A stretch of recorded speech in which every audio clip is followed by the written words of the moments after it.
अस्सलाम वालेकुम तलबा।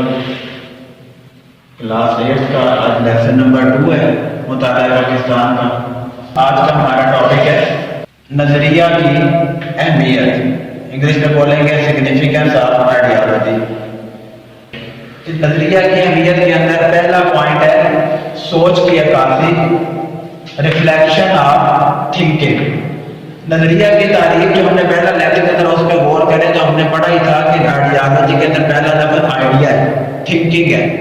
तो यहाँ पर ये उसी पॉइंट को बता रहा है कि नजरिया असल में क्या होता है कि ये ग्रुप ऑफ पीपल की जो थिंकिंग होती है उसको लोगों को वादे करना होता है कि जिस ग्रुप ऑफ पीपल ने ये नजरिया कायम किया है उस ग्रुप ऑफ पीपल की सोच क्या है। अक्कासी अक्स से निकला है, अक्स मैंने नजर आना आया। तो कहते हैं कि ये ग्रुप ऑफ पीपल का जिनके वो नजरियात हैं वो उनकी उस सोच को रिफ्लेक्ट करता है कि वो किस सोच की अक्कासी कर रहे हैं, उनका उस नजरिए को बनाने का उससे क्या मकसद हासिल करना चाहते हैं वो उसकी अक्कासी करते हैं। इसके अंदर दूसरा पॉइंट है कौमों की जिंदगी, इंग्लिश में है सर्वाइवल ऑफ नेशन।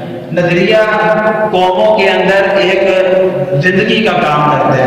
कहते हैं नजरिया बेसिकली कौमों के अंदर मकसद का शऊर बेदार करता है और नजरियात से ही कौमें कामयाबी की मंजिल हमकिनार होती हैं। यानी अगर कौमों के अंदर नजरिया नहीं होगा तो फिर उनका कोई गोल या कोई मकसद नहीं होगा और बेमकसद जिंदगी जो होती है वो कभी कामयाबी से हमकिनार नहीं हो सकती है।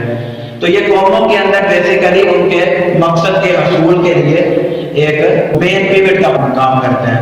उसके बाद इसके अंदर तीसरा पॉइंट है कौमी हकूक और फराइज का तयन, नेशनल राइट्स एंड ड्यूटीज। पहले राइट्स एंड ड्यूटीज को समझे। हकूक और फराइज आपस में इंटरलिंक चीजें हैं, ये दो रुख का आईना है। एक तरफ से देखेंगे तो एक आदमी का फर्ज होगा, दूसरी तरफ से देखेंगे तो दूसरे आदमी का वो हक होगा। इसको यूं समझाता हूं कि जैसे आप तालिब इल्म स्कूल आते हैं, as a teacher as a मौलिम मेरा ये फर्ज है कि मैं उन्हें पढ़ाऊं और मैं अपना फर्ज अदा करता हूं तो तालिब इल्म का यह राइट है कि उसे पढ़ाया जाए, उसको उसका हक मिल जाता है। तो अगर मैं अपना फर्ज अदा करूंगा आपको आपका हक मिल जाएगा। ये एक ही तरफ से जो मेरा फर्ज है वो आपका हक है, इसी तरह जो आपका हक होगा वो मुझ पर फर्ज होगा। तो कहते हैं कि नजरिया जो है वो हकूक और फराइज का ताल्लुक ऐसा होल, यहाँ पर ये तो सिंपल मिसाल थी, ये कहते हैं ऐसा होल ये तायुन कर देता है कि पूरी कौम के क्या हकूक है और क्या फराइज है। यानी हमने एज अ नेशन क्या क्या ड्यूटीज अंजाम देनी है और उनके बगैर हमें क्या क्या हकूक मिलेंगे। उसके बाद नेक्स्ट पॉइंट है कौमों का इत्तेहाद, यूनिटी ऑफ नेशन। कहता है नजरिया कौमों को आपस में इकट्ठा रखता है, इन्हें मुंतशिर नहीं होने देता। इसकी मिसाल को भी बयान किया जा सकता है कि बेसिकली ये कौमों के अंदर नजरिया जो है वो एक रूह की मानिंद होता है। जब इंसान के जिस्म से रूह बर्बाद कर जाए तो फिर वो जिस्म कारामद नहीं रहता। तो इसी तरह कहता है कि अगर कौमों के अंदर से नजरिया खत्म हो जाएगा तो उनका इत्तेहाद खत्म हो जाएगा, मुंतशिर हो जाएंगी और फिर उनका वजूद भी खतरे में पड़ जाएगा, उनका सर्वाइवल भी खतरे में पड़ जाएगा। इसी बात को अल्लामा इकबाल ने यूं भी कहा था कि नजरिया कौमों का हाफजा होता है और हाफजा यानी याददाश्त। अगर किसी आदमी की याददाश्त चली जाए, कोई मेंटल इलनेस हो जाए तो फिर वो वजूद हम कहते हैं कि ये मेंटल डिसऑर्डर है, फिर उस वजूद का कोई फायदा ही नहीं रहता। तो इस तरह अगर कौमों की जिंदगी से नजरिया निकल जाएगा तो यहाँ ये बयान करना चाहता है कि फिर आहिस्ता आहिस्ता खुदा न खास्ता उनका वजूद भारी मसला हो जाएगा, वो खतरे में पड़ जाएगा।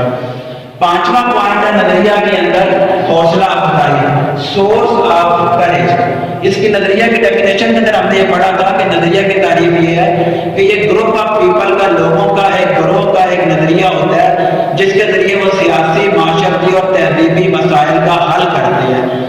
और किसी भी मसले को हल करने के लिए इंसान को स्ट्रगल करनी पड़ती है, कोशिश करनी पड़ती है और कोई भी कोशिश जब तक कामयाबी से हमकिनार नहीं होती उसके अंदर ऊंचे नीचे फेजेस आते रहते हैं। तो कहते हैं कि नजरिया जो होता है वो लोगों के अंदर ये हौसला अफजाई देता है कि अगर उन पर कोई बुरा वक्त है, कोई अच्छा वक्त है तो कहता है कि वो उनको बूस्ट अप करता रहता है, अब वो उनको देता रहता है, उनके अंदर करीब देता रहता है, उनको हौसला अफजाई करता रहता है कि मजीद स्ट्रगल स्ट्रगल स्ट्रगल और आखिरकार वो उस हौसला अफजाई के नतीजे मंजिल तक पहुंच जाते हैं। जैसे पाकिस्तान का एक नजरिया था, पाकिस्तान का नजरिया और उसके बनाने की जद्दोजहद तकरीबन 90 साल की है। 1857 से 1947 तक 90 साल है। 90 साल के अंदर 90 ईयर्स के अंदर बहुत सारे ऐसे मौके आए, मुश्किलात भी आई, आसानियां भी आई। तो 90 साल का था, 2 जनरेशन करीबन उसके अंदर उन्होंने जद्दोजहद की। तो अगर उनके अंदर नजरिया और उसके अंदर मोटिवेशन ना होती तो वो अपनी मंजिल तक नहीं पहुंच सकते थे। तो नजरिए के जरिए अपने मकसद मंजिल पहुंचने के लिए कहते हैं कि नजरिया आपको हौसला अफजाई, सोर्स करेज है, वो आपको आपकी मंजिल तक लेकर पहुंचा देता है। एटलीस्ट आप अपनी मंजिल पर जरूर पहुंच जाते हैं अगर आप अपने नजरिए पर कायम रहें तो। उसके बाद नेक्स्ट पॉइंट नंबर 6 पॉइंट है जद्दोजहद का जज्बा। जितनी भी कौमें आपको आज कामयाब नजर आ रही हैं, कहता है कि अगर उनके पीछे देखा जाए तो उन्होंने अपनी आइडियालॉजी के ऊपर सख्ती से अमल किया है। और वही जो सख्ती से अमल है वो कोशिश है, यानी try try try try try and try hard work. से कायदा ने कहा था कि हमारा जो मोटो है वो काम काम और काम है। वही बात ध्यान कर रहे हैं कि ये जो काम काम और काम है मुसलसल जद्दोजहद है, लगातार जिंदगी मुसलसल जद्दोजहद का नाम है। वो जो लगातार जद्दोजहद है, कहता है नजरिया इंसान को थकने नहीं देता और उसको मुसलसल जद्दोजहद के ऊपर लगाए रखता है, काम काम और काम के ऊपर। आखिरी पॉइंट है नजरिया के अंदर इनकलाब की बुनियाद। इनकलाब कहते हैं अजीज तलबा कि कोई भी मौजूदा जो निज़ाम चल रहा है उसके किसी भी बिल्कुल नए निज़ाम के साथ बदलने की कोशिश या उसको बदल दिया जाए, उसे इनकलाब कहते हैं। कहते हैं कि ये नजरिया जो होता है ये कौमों के अंदर इनकलाब की बुनियाद फराहम करता है। यानी किसी भी कौम के अंदर जब इनकलाब कोई आता है, रेवोल्यूशन आता है, तो कहता है कि उसके अंदर जो पहला जो फुट स्टोन होता है, जो उसकी बुनियाद होती है, वो इनकलाब होती है कि वो नजरिया ही होता है, आइडियालॉजी होती है। जितने भी इनकलाब आप देख लें उनके पीछे हर एक कौम का एक नजरिया कार फरमा जरूर रहा है। तो ये आज का आपका टॉपिक था जो मैंने मुख्तसर करके आपके सामने सुर्खी की फॉर्म में बयान किया। अब लास्ट में आपने नजरिया की अहमियत को इन्हीं हेडिंग्स के अंदर, इन्हीं सुर्खियों के अंदर तहरीर करना है। तो ये आपकी बुक का जो एक लॉन्ग क्वेश्चन है वो कवर हो जाएगा। अगर ये सवाल शॉर्ट क्वेश्चन में आता है तो फिर आपको इसके अंदर सिर्फ यही पॉइंट याद करके इनमें से जितने पूछे जाएंगे आपने इन्हीं सुर्खी को लिख देना है। Thank you very much.